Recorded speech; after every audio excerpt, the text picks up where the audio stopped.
The day Adam's luck finally ran out, it started with a single drop of rain on his cracked window pane.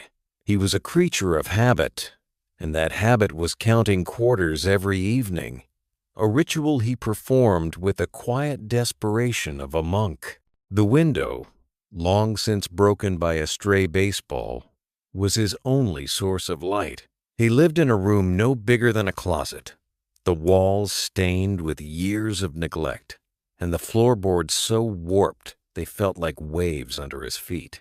He had a dream not of riches, but of a workshop where the scent of sawdust and fresh paint filled the air, a place where he could build the intricate wooden models he sketched in his tattered notebook. Adam had a gift in his hands. With a simple piece of scrap wood and a rusty old knife, he could carve a story. He could sculpt a tiny bird with feathers so delicate they seemed to flutter in the draft, or a miniature pickup truck with wheels that actually turned. He never sold them, too attached to the little worlds he created. And besides, who would buy something so small and useless? His meager income came from running errands for local businesses, his quick feet and honest face making him a trustworthy messenger. As the rain turned from a sprinkle to a steady downpour, a chilling realization settled over him. His last job, a delivery of fragile custom glassware, had ended in disaster.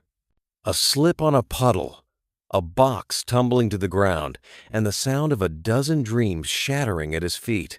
The shop owner, a gruff man named Mr. Miller, had dismissed him on the spot, refusing to pay him for his trouble.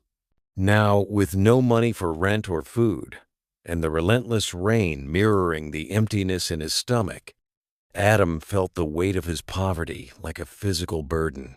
He looked at his hands, the very tools of his gift, and wondered if they would ever build anything more than a life of constant struggle. The notebook lay open on the floor, a half-finished sketch of a magnificent tall ship with towering masts. With a sigh, he picked it up and closed it, a single thought echoing in his mind. There had to be more than this. The morning sun, a rare guest, cut through the gloom of Adam's room, illuminating a dust bunny he'd never noticed before. The change in the weather was a small mercy, but it didn't change his hunger or the cold reality of his situation.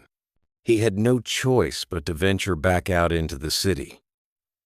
As he walked, his stomach ached, a constant reminder of his failure.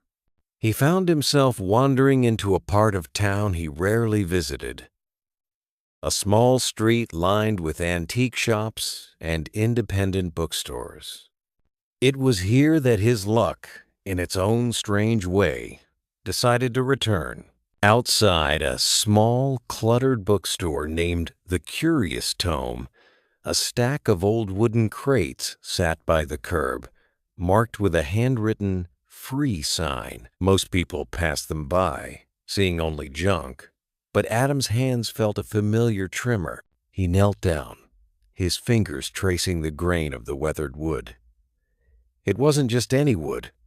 It was old, sturdy pine, the kind that held stories within its knots.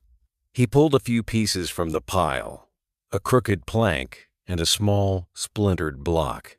They were rough, but he saw the potential in them. As he was gathering the wood, the store's door creaked open, and a woman with silver hair and kind eyes emerged. She wore a long, flowing dress and a peaceful smile. "You found a treasure, dear," she said, her voice like the rustling of old paper. "That wood has been waiting for a purpose."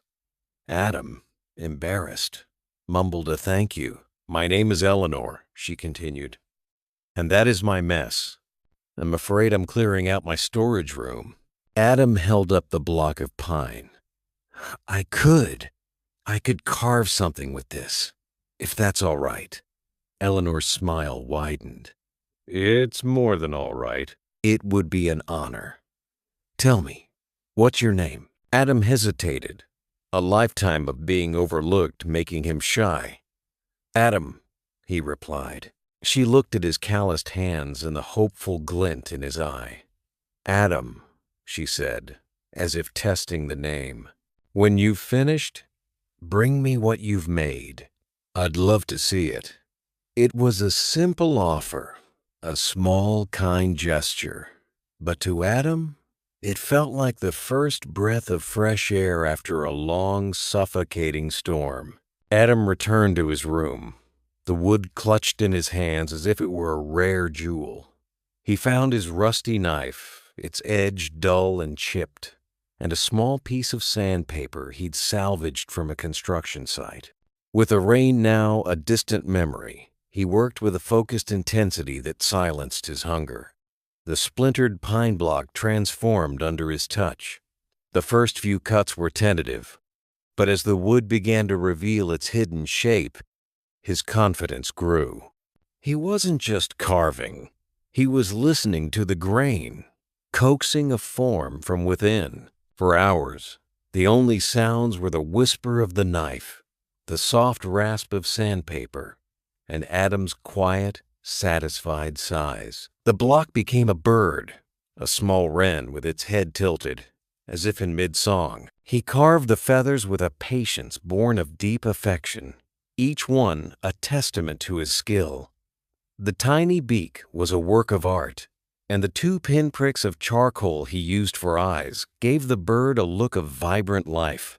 When he was done, he held the finished piece in his palm, a perfect, weightless thing that seemed ready to take flight. The next morning, with the sun warm on his back, Adam walked back to the curious tome. His heart hammered a nervous rhythm against his ribs. He felt foolish, carrying this tiny wooden bird. What if Eleanor was just being polite? What if she saw it and laughed at his childish hobby? He almost turned back twice, but the image of her kind smile pushed him forward. He entered the bookstore, the scent of aged paper and ink overwhelming him. Eleanor was behind a large counter, cataloging old books. She looked up, her face lighting up when she saw him. "Adam, you came back." He held out his hand, the little wren resting on his open palm. She took the bird with the reverence of a collector finding a priceless artifact. Her thumb traced the delicate curve of the wing, her eyes wide with genuine awe. "Oh my," she breathed. It's magnificent. The detail, the life you've captured. I've never seen anything like it." She looked up at him, her eyes shining. "Adam, people would pay good money for this. You have a true talent." The words, so simple and yet so powerful, were the most validating thing Adam had ever heard. Eleanor went on to explain her idea. "I have a small display shelf by the window, usually for local authors. It's often empty. I could put your carvings there. We can start with this beautiful wren. You set the price, and for every piece we sell, I'll take a small commission to cover the space. It would be a way to test the waters, see if people are as taken with your work as I am." Adam felt a rush of emotions, hope, fear, and a deep-seated gratitude. I don't know what to say." "Thank you, Eleanor." He was hesitant, still struggling with the idea that his creations were worth anything to anyone else. He had always seen them as private, personal triumphs. Selling them felt a bit like selling a piece of his soul. But his empty stomach and the thought of another night in his cold, dark room quickly settled the matter. He agreed. For the next few days, he returned to his tiny room and worked with a newfound purpose. He didn't just carve to pass the time, he carved to survive.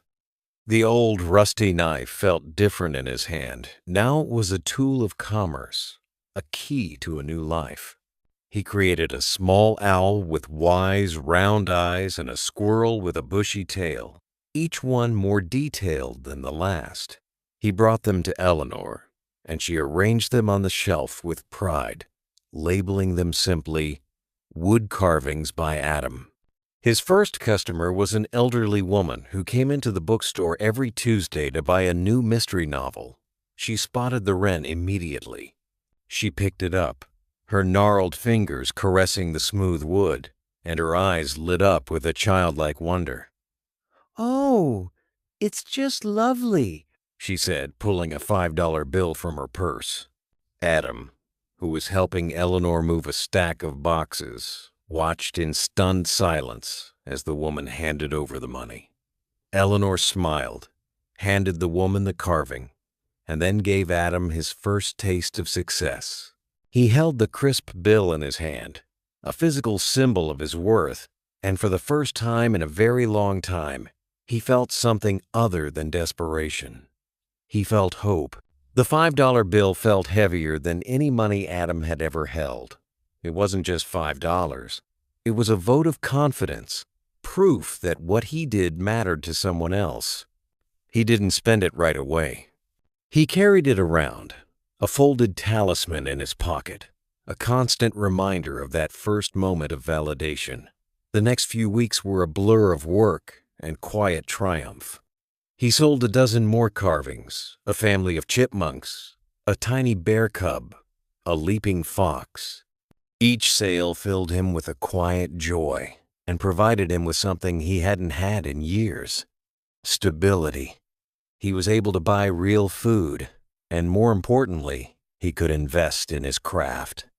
With his small earnings, he went to a hardware store and purchased a new set of carving knives, their blades gleaming and sharp. He bought a block of smooth, unblemished basswood, the ideal material for detailed work. The difference was immediate. The new tools glided through the wood, responding to his every intention. He was no longer fighting the material, he was working with it. The quality of his carvings soared, and so did their popularity. People began to ask Eleanor if they could special order pieces. One afternoon, Eleanor came to him with a different look in her eye. Not the usual serene smile, but one of excitement. "Adam," she said, "I have a big request for you. Do you remember the ship you were drawing?" Adam nodded, his heart skipping a beat. The magnificent tall ship was his most ambitious dray. He bought a professional-grade saw and a scroll saw, the kind that could make the intricate cuts he once had to labor over for hours. The new tools hummed with a quiet power, and the work became more efficient, more precise. Word of the sea serpent spread like wildfire. Captain Davies, it turned out, was a very well-connected man. He displayed the galleon in a place of honor in his home, and anyone who saw it was immediately captivated. He told Adam's story to everyone who would listen, a tale of a gifted, humble artist who had brought his family's history to life. The first to seek Adam out was a wealthy car collector named Marcus Thorne, a man with a passion for classic automobiles. He had heard about Adam's work from Captain Davies and saw a photograph of the galleon. "I have a 1957 Chevrolet Bel Air," Thorne said, his voice a smooth, polished purr. "The car my father taught me to drive in.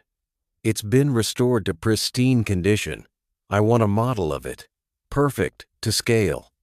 Every fin, every chrome detail, every line of the body, I want it to look like it could drive right off the stand." This was a completely new challenge for Adam. A ship was all fluid lines and organic shapes. A car was all angles, precise engineering, and shiny surfaces. But the challenge, once intimidating, now felt invigorating. It was a chance to prove his versatility, to expand his artistic horizons. He accepted the commission, his mind already buzzing with ideas. He knew he would need new techniques, new materials, chrome paint, tiny metal wires for the trim, a steady hand for the delicate windows. As he began sketching the car in his notebook, the smell of wood and the hum of his new tools filling his new, clean studio. He knew with absolute certainty that his journey is only just beginning. The 1957 Chevrolet Bel Air was a different kind of beast entirely. Adam quickly realized that the skills he'd honed on the Galleon, a fluid, organic process, were not enough. A car was about perfect symmetry, polished lines, and the unforgiving gleam of chrome. He spent a week just studying photographs of the car, memorizing the subtle curves of the fender and the iconic tail fins. He bought a collection of specialized miniature files and a magnifying glass for the fine details. For the first time in a while, he felt a flicker of the old doubt. This wasn't just wood carving. This was sculpture and engineering rolled into one. His first attempt at the chassis was a disaster. He carved it from a single block of cherry wood, but the slightest imperfection threw the entire piece off balance. The symmetrical lines he was trying to achieve looked warped and clumsy. Frustrated, he walked to George's garage, the crumpled, discarded block of wood in his hand. George took one look at it and laughed, a low, rumbling sound. "You're trying to make a car out of a tree, kid?" he said. "A car ain't a galleon. It's made of 100 different pieces, each one perfect. You gotta build it, not carve it." George then showed him how to work with thin sheets of balsa wood and composite plastics. He taught Adam how to use a jeweler's saw to cut with absolute precision and how to bond the pieces together with a powerful epoxy.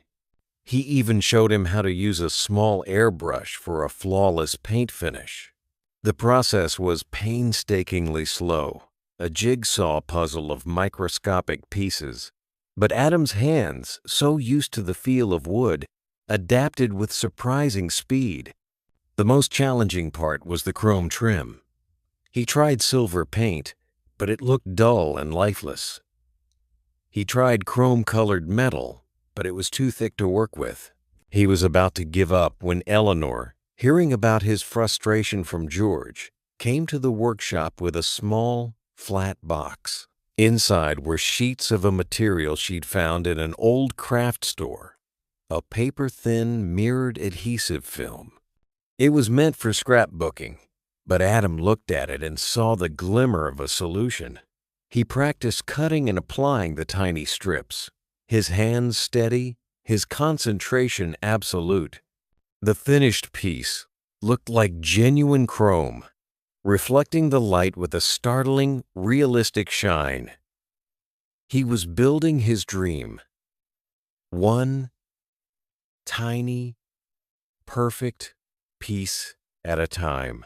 The day Adam delivered the '57 Bel Air to Marcus Thorne, the sun was shining, and the car's flawless red paint gleamed under the afternoon light. Thorne, a man not easily impressed, stood silently as Adam placed the model on a velvet-draped pedestal in his sprawling private garage.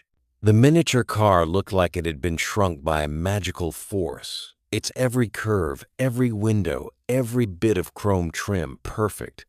Adam had even managed to recreate the intricate upholstery of the seats using a fine, crushed velvet paper. "It's flawless," Thorne said, his voice filled with a genuine, quiet reverence that Adam had only heard from Captain Davies. He looked at the model, then at his full-sized car, and then back again. "It's a mirror image. You've captured not just the look, but the feeling of the car. It's my father's car, right there on the stand." The sense of validation was overwhelming, and Adam knew he had not just met the challenge, he had surpassed it. Thorne gave him a check that was double the agreed-upon price. "For your trouble," he said, "and for the magic you put into it." The story of the Bel Air spread even faster than that of the Galleon. Word of Adam's remarkable versatility, his ability to bring to life the romance of the sea and the sleek precision of an iconic automobile, reached the ears of a prominent art gallery owner named Lydia Vance. She was putting together an exhibition titled American Craftsman and was looking for something truly unique. She didn't want the typical paintings or sculptures. She wanted stories told through the hands of an artist. Eleanor, ever the champion of Adam's work, received a phone call from Lydia. "I've heard about a young man, a carver, a model maker." Lydia's voice was sharp and businesslike. "They say he built a galleon and a Bel Air. Do you know him? I want to meet him." Adam was called to a meeting with Lydia at her gallery, a cavernous, white-walled space filled with art that seemed to vibrate with importance. Lydia was a woman of impeccable taste, with a sharp gaze that missed nothing. She didn't ask to see his carvings. She asked to see his hands. "Show me your hands," she demanded. Adam, puzzled, held them out. She looked at his calloused fingers, the small scars from 1,000 tiny cuts, and a slow smile spread across her face. "These hands," she said, "are a testament to a life lived with purpose. You're not just a craftsman, Adam. You're a storyteller. I want to tell your story in my gallery. I want to host a one-man show of your work." The offer was a monumental leap, not just in business, but in recognition. It was the moment a craftsman becomes an artist. Adam's one-man show was called Worlds in Miniature. It was an overwhelming success. The gallery was packed on opening night, filled with art critics, collectors, and curious passers-by. Adam's work was displayed in a single, well-lit room. The tiny wooden animals, his very first pieces, were placed in a glass case, a testament to his humble beginnings. The galleon, the sea serpent, stood majestically on a pedestal, a spotlight illuminating every meticulous detail, and the gleaming 1,957 Bel Air was placed on a rotating platform, its perfect lines catching the light. The centerpiece of the show, however, was a new, breathtaking piece that Adam had spent the past few months creating, a meticulously detailed model of the street where he had found his first piece of wood. It was a diorama of his old life and his new one, all in one. The model featured the old, dilapidated building he had lived in, the familiar storefronts, the street with its cracks and puddles, and, in front of the curious tome, a miniature figure of himself, holding the piece of free wood. The details were incredible. The tiny books in Eleanor's window, the rusty sign on George's garage, and even the single drop of rain he had etched into the window pane. Adam stood by the display, talking to Lydia and Eleanor, a quiet man in a world of opulence. A reporter from a major newspaper approached him, a microphone in her hand. "Mr. Adam," she said, her voice full of a practiced excitement, "they say you went from poverty to being the most sought-after artist in the city. How does it feel to have your dreams come true?" Adam looked at the reporter, then at Eleanor, and finally at the miniature world he had created. He pointed to the tiny carved figure of himself. "My dreams didn't come true," he said, his voice carrying a quiet power. "I didn't dream of this. This is the result of hard work and the kindness of strangers. I just had a dream to build things with my hands. And now I have a world to build in." The reporter wrote furiously in her notebook. Adam, looking at his hands, smiled. He had come a long way from the boy who had to count quarters just to survive.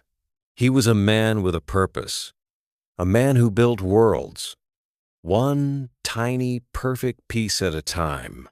The success of Worlds in Miniature was a whirlwind, but Adam, true to his nature, remained grounded. He was offered more commissions than he could possibly accept. A miniature replica of a historic train, a model of a classic art deco skyscraper, a collection of hand-carved vintage toys. The money was now more than he could have ever imagined. a steady flow that replaced his anxieties with a quiet, secure hum. He was no longer just building for others. He was building his life. He moved out of his tiny room and into a small apartment above his workshop. It wasn't a mansion, but it had a real kitchen, a comfortable bed, and most importantly, space.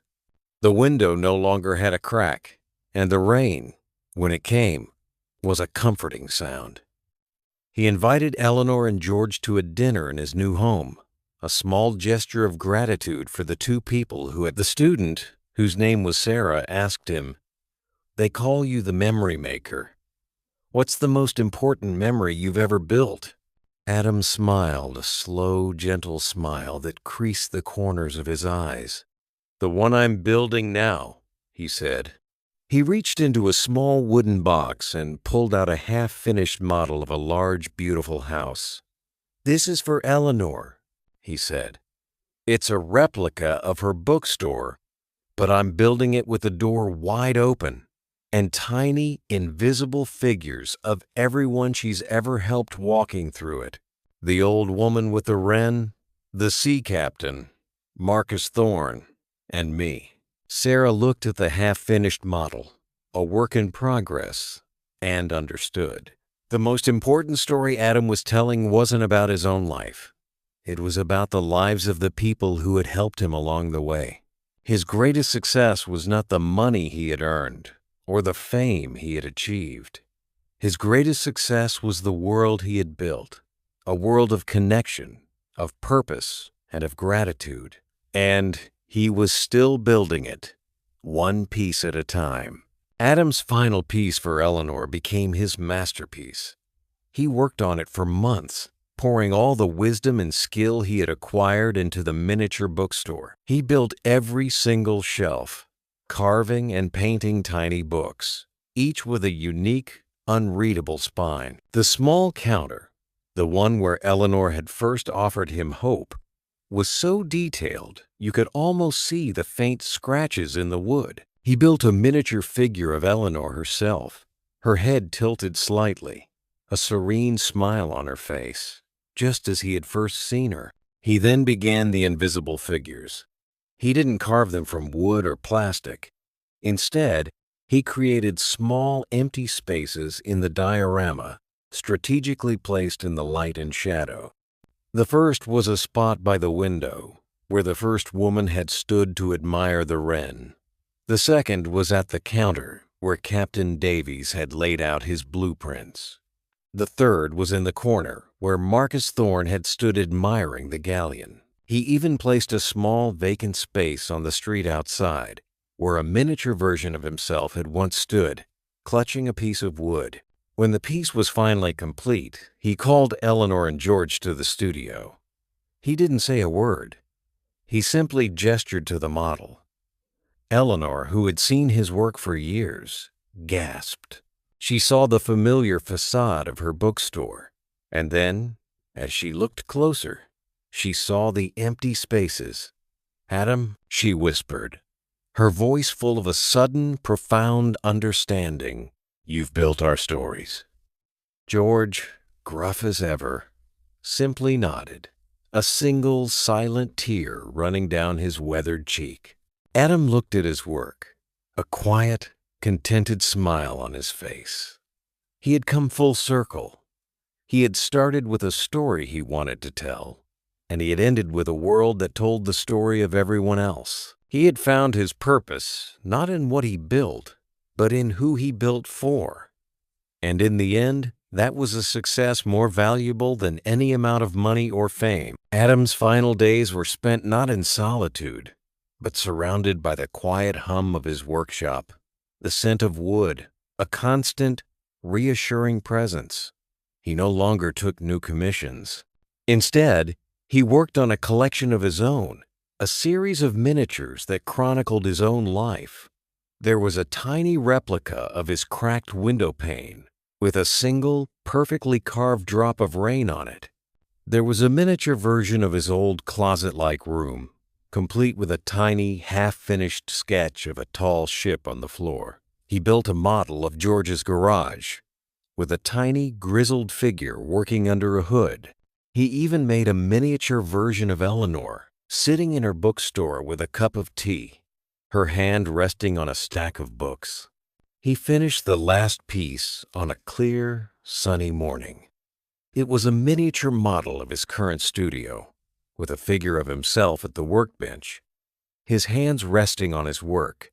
He looked at the completed collection, a physical representation of his journey, and smiled.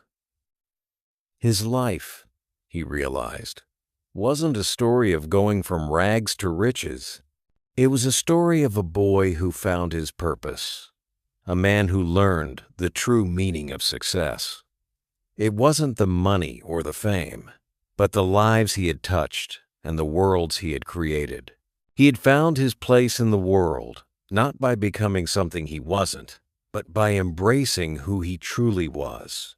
His hands, once a source of frustration, were now a source of unending gratitude. His legacy wasn't in the galleries or in the pockets of the wealthy. It was in the hearts of the people who held a piece of his work in their hands, a tangible reminder of a forgotten memory, a life story told in miniature. Adam, the memory maker, had built a life that was more beautiful than any of his creations.